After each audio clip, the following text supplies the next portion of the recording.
2 বছর আগে একটি মেয়ের সাথে বিয়ের কথা হয়েছিল। এখন কোনো কারণবশত হয় নাই, মাঝে কথা বন্ধ ছিল। 2 মাস আগে বাড়ির সব জানাই আবার।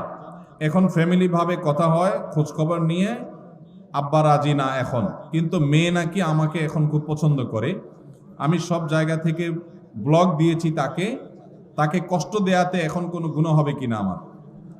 ভাইরা আমার, যদি কোনো কারোর সাথে বিয়ের আলাপ-সালাপ হয়, কোনো কারণে পারিবারিকভাবে কোনো কারণে বিয়েটা আর হলো না, তাহলে তার সাথে পরবর্তীতে ইনবক্সে, মেসেঞ্জারে, হোয়াটসঅ্যাপে ইটিশ পিটিশ আলাপ করা যাবে না যাবে না?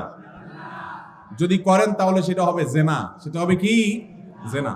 এখন যদি বলেন যে না, সে মেয়ে আমাকে ডিস্টার্ব করে, হাই হ্যালো জিজ্ঞাসা করে, আজের এক কথা জিজ্ঞাসা করে, তাহলে সোজা ব্লক মারবেন। সোজা কি মারবেন? আর এই ব্লক মারলে যদি মনে হয় যে না, তিনিও তো একজন মানুষ, তার মনে কষ্ট দিলে কি আল্লাহ খুশি হবে, তাহলে বুঝবেন যে সাক্ষাৎ শয়তান হাজির হয়ে গেছে। কি হাজির হয়ে গেছে? শয়তান হাজির হয়েছে। কারণ শয়তান আপনাকে মানবিক ভালো মানুষ বানানোর চেষ্টা করছে। আসলে এটা হলো নেক্সুরাতে ধোঁকা। আপনাকে আসলে শয়তান জেনার দিকে নিয়ে যেতে চায়। অন্যায় থেকে বাঁচার জন্য, হারাম থেকে বাঁচার জন্য যদি কাউকে আপনি ব্লক লিস্টে রাখেন, ইনশাআল্লাহ গুনাহ তো দূরের কথা, উল্টা সওয়াব হবে আল্লাহর কাছ থেকে। আল্লাহ আমাদেরকে তৌফিক দান করুন।